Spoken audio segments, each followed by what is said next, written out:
Welcome to the Darkstream, VoxDay, voxday.net, and unauthorized.tv.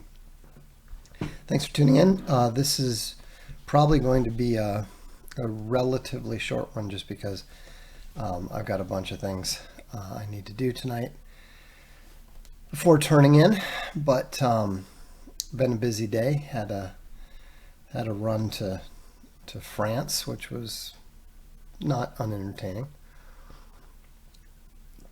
Just doing some work to help a friend pick some stuff up. But anyhow, what I want to talk about tonight is to observe that a few things that people have been worried about haven't happened.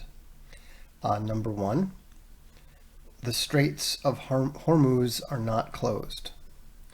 Number two, nobody has nuked anybody. There's been some talk about, oh, well, a mushroom cloud was seen here and a mushroom cloud was seen there. Of course, it all turned out to be either misinterpreted or just fake. Nobody's nuked anybody yet. Interesting. I mean, with all the blood-curdling rhetoric thrown around, all the demands for immediate unconditional surrender, nobody's done anything yet. In that regard, doesn't mean that that Owen has been proved correct, but it is one more data point in that whole conversation about whether nukes are actually real or not. What is happening, however, is that the media narrative of plucky, super competent Israel can do no wrong, and evil, incompetent Iran can do no right. If we're to believe the Israelis, 24 people were killed on the first night of attacks, and nobody has been hurt since. That seems, or that I should say, that seemed highly and wildly unlikely. If you're on poll at all, you'll see that the meme flags, the usual suspects, the Hasbara, are constantly full of these ha ha ha. All you managed to blow up was a empty, abandoned gas station. That kind of stuff. And it's interesting because that the Israelis are huge believers in word spells and word magic, and creating reality through defining it, blah blah blah. But at a certain point, when reality becomes sufficiently divorced from rhetoric, the rhetoric actually becomes worse than useless.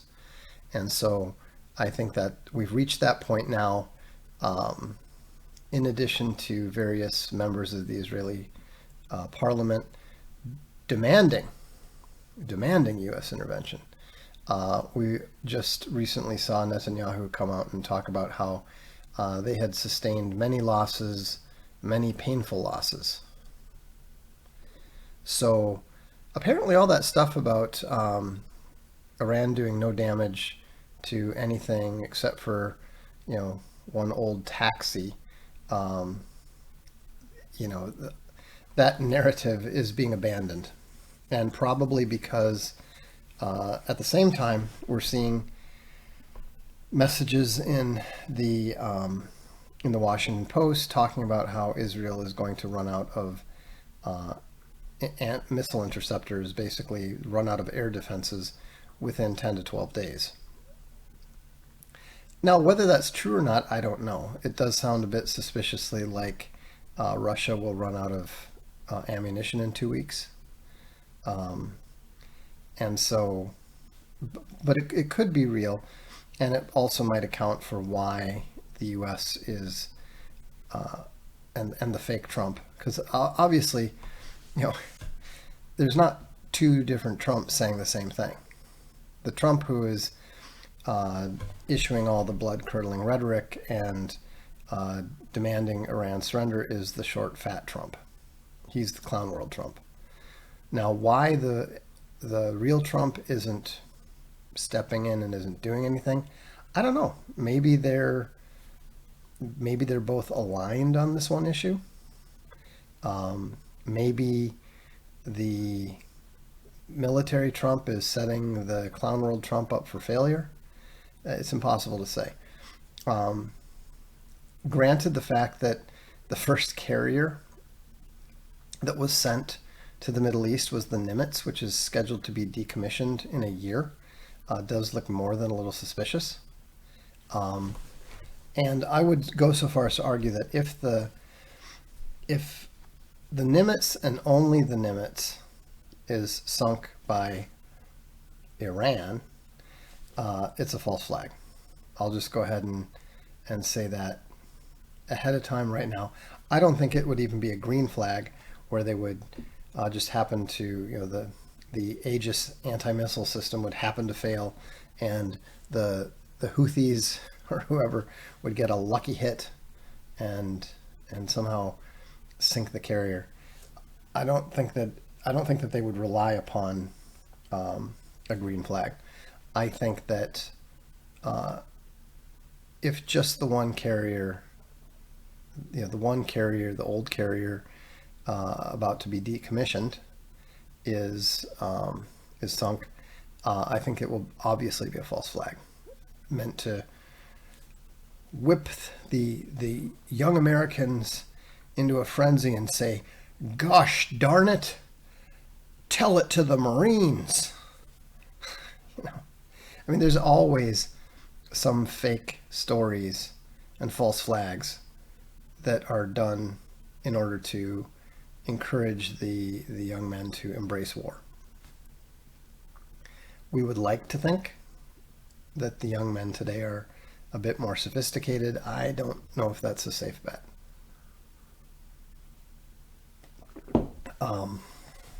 And so, however, I will say that if all three carriers that are in the Middle East get sunk in rapid succession, in that case, I think we're talking about the American Sicilian expedition. That is, of course, a reference to the fatal overreach of the Athenian Empire. They invaded Sicily. They were confident that they were going to win, and or it was the Syracuse expedition, I should say. Anyhow, it didn't go well. They lost their army, they lost their navy, and it wasn't long after that, of course, the Athenian Empire fell. So, you know, people like Victor Davis Hanson, Peter Turkin, myself, we've been kind of waiting for something like that to happen. You know, my original feeling was that it was something that was more likely to happen in the South Pacific. You know,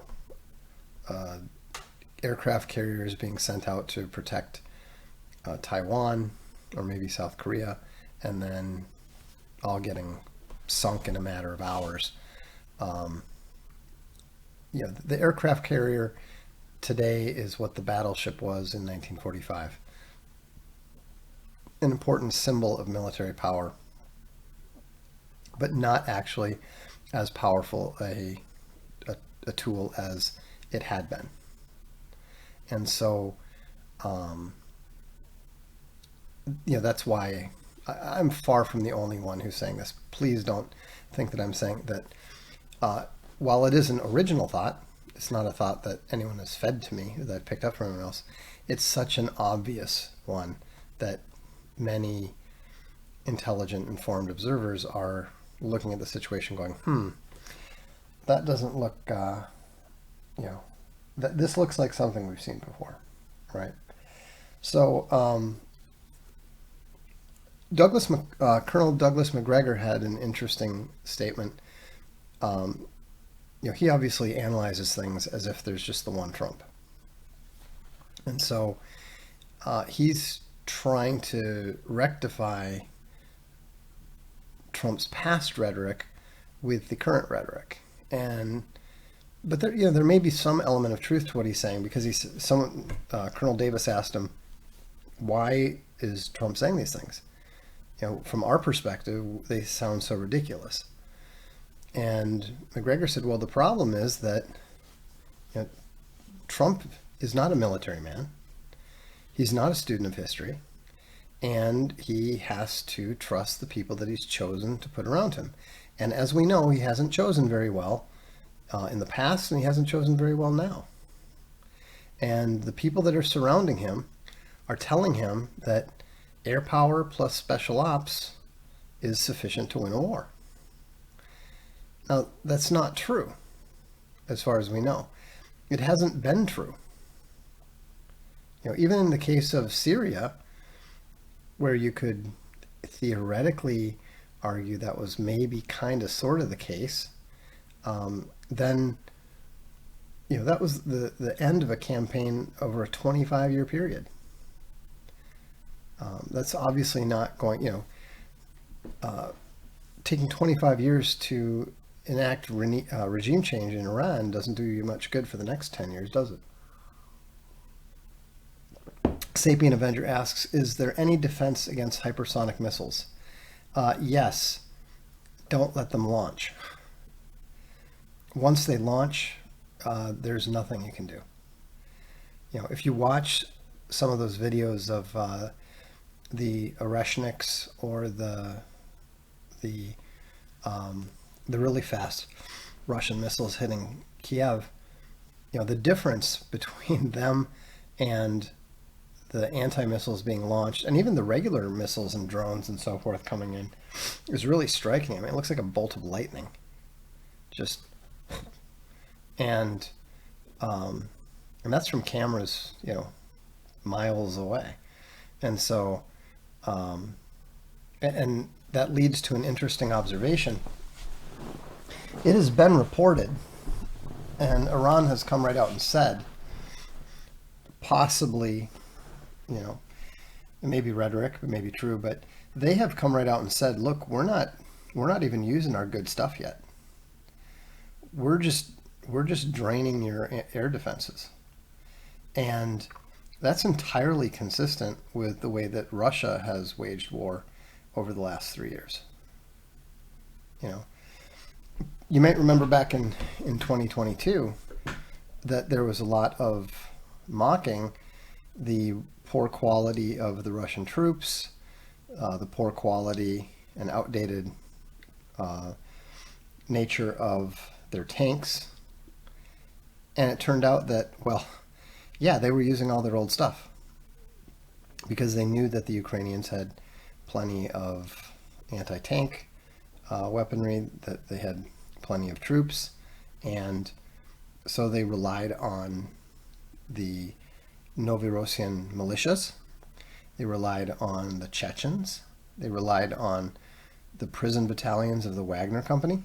And all of that was to make sure that they didn't lose, or basically to reduce the costs to their top quality troops as much as possible, saving them for this last year. And the troops that are now taking dozens of square kilometers a day are their good troops who were saved for precisely that purpose. So it wouldn't be surprising. And also, we know that the Russians didn't use most of their best missiles because they were concerned about NATO. And so now that their manufacturing capacity has spun up, now that they're making plenty of missiles, now we're starting to see more of those things. And new stuff like the Oreshnik, and apparently there's a new missile. They observed a new type of missile apparently about 18 hours ago There's some speculation that it might be one of the new Fatah missiles, but nobody knows what it is, and Iran isn't talking. But it's very clear that it is something new, something else, not anywhere nearly as damaging as the Oreshnik, but apparently just as hard to shoot down, just as hard to stop. And so, we're getting to the crux of the matter now, and it's going to be very interesting to see what the behavior of both Israel and Iran are. And I think it's going to become more and more apparent that Israel doesn't have much to rely upon other than, on the one hand, potentially nukes, and on the other hand, relying upon the USA. Now, short fat Trump is talking a big game, but I think we have to keep in mind that they didn't manage to defeat the Yemenis. They didn't force the Yemenis to surrender. They didn't force the Yemenis to stop, and the Yemenis are still active. They've actually launched a few missiles against Israel themselves, and so I don't think that U.S. involvement is the sure bet that the media seems to believe it is. Now, it's possible that there's stuff that we don't know about. It's possible that the B-2 bombers and the bunker busters and all that sort of thing, maybe those are game changers. Maybe for the first time since General Duhet wrote about how air power could win wars, maybe for the first time ever, air power will win a war. But it didn't happen in Vietnam. It didn't happen in World War II. It didn't happen in World War I. It didn't happen in the Korean War. Hasn't happened in Ukraine. Didn't happen during the Arab-Israeli wars. And if you look at the Arab-Israeli wars, the history of them is that both the Arabs and the Israelis tend to run out of gas pretty quick. Almost all of the wars that they fought, and which Israel mostly won,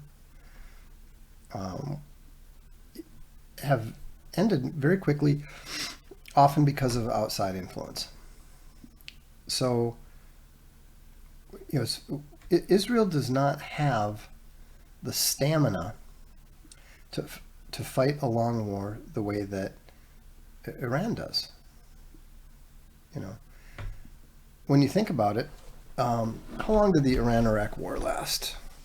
It was at least 3 years, and I think it might have been a bit longer than that.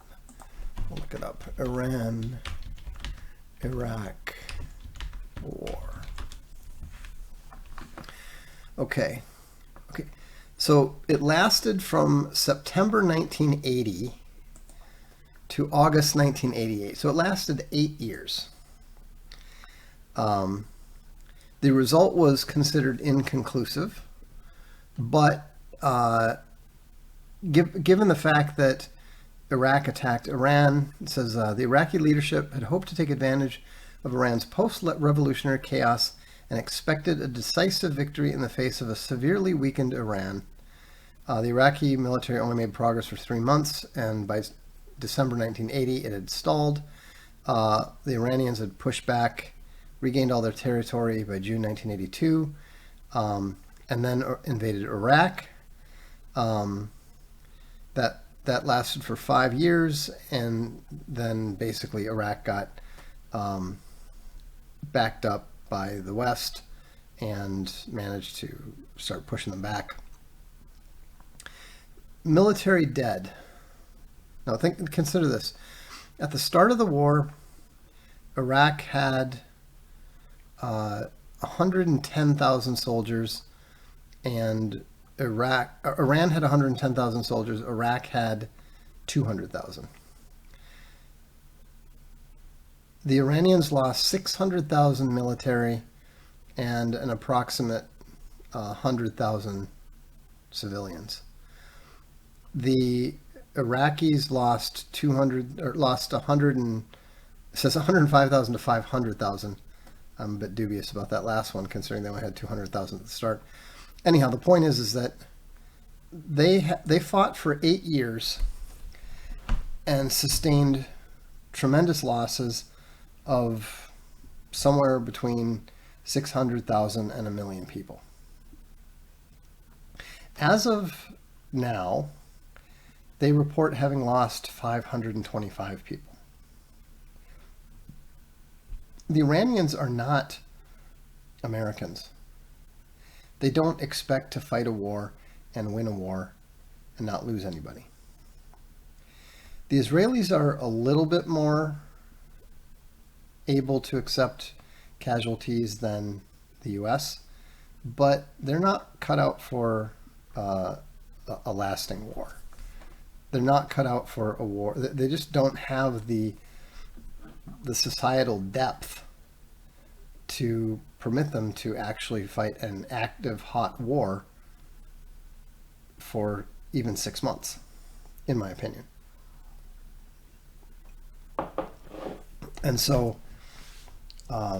if Israel is going to win, it probably has to do it fairly soon, like within the next month. And so if you look at what they're trying to do, get the U.S. involved, et cetera, et cetera, I mean, that's what they have to do. And, you know, the decapitation strike was impressive, admittedly. You know, I think that the Israelis learned from the Russian failure in attacking Kiev. But, you know, it takes more than clever boy tactics and taking out a few leaders and dropping a few bombs to win a war. You know, you don't win wars without boots on the ground. You don't win wars without occupations. And how are you going to occupy a country of 90 million? How are you going to occupy a mountainous country that is the size of Alaska? You know, it just, I mean, you know, unless this was their last opportunity to use the U.S. military, it just seems strange that they would choose to act now. And I don't pretend to understand why. I would love to sit down with a couple Israeli generals and just be informed as to what the thought processes were. Like, how is this supposed to work? You know, why do you believe that it's going to work? You know, a lot of people question what Putin's been doing, but the answer has always been very simple and very obvious. They don't want to force a complete surrender of Ukraine because they don't want responsibility for all of Ukraine. You know, winning the war and losing the peace is not an unknown phenomenon. Look at the U.S. in Afghanistan. Look at Russia in Afghanistan, or look at the Soviet Union in Afghanistan. You know, look at the U.S. in Iraq. You know, your problems don't end the moment that the enemy elite waves the white flag. In many cases, that's when the real problems begin. And so, you know, in talking to some very, very intelligent, very, very well-connected Israelis, you know, they've said that the Israeli perspective tends to be highly tactical and non-strategic. And so far what we're seeing really seems to fit that. You know, good tactics, clever tactics, successful tactics, but not ultimately strategically significant. A good question from Aethersar. Has Martin Van Creveld opined? He has not, and in fact, he has stated that he will not because, you know, the Israeli government doesn't really permit open discussion of the IDF and its performance. And it's probably legitimate. I mean, they, even if it's not official, they are at war. And, you know, it's the government's job to keep up morale and keep the rhetoric positive as long as it can. And I don't think that they would view, and you know, also, Dr. Van Creveld has never been really in the full favor of the IDF and the political classes, and so I think he's a little bit too intellectually and academically honest for his own good in that regard, and so I think that he's probably wisely chosen to keep his opinions to himself. I also think that getting it wrong on Ukraine was probably something that caused him to focus on contemplation rather than public opinionating. That's just my perspective. Got a couple minutes left, so throw me a couple questions, and then we'll call it a night. Also, I should mention, since Ethersar is here, the base book sale has begun. If you're interested, there's a deal on a 4-pack of Quantum Mortis and Man Disrupted, War Dogs Incorporated #1, War Dogs Incorporated #2, and War Dogs Incorporated #3. You know, great military science fiction. Perfect time to read it.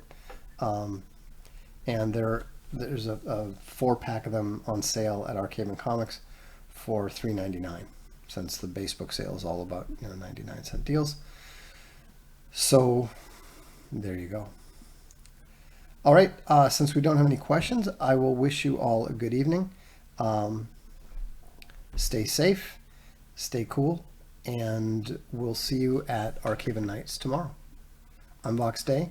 This is the Darkstream.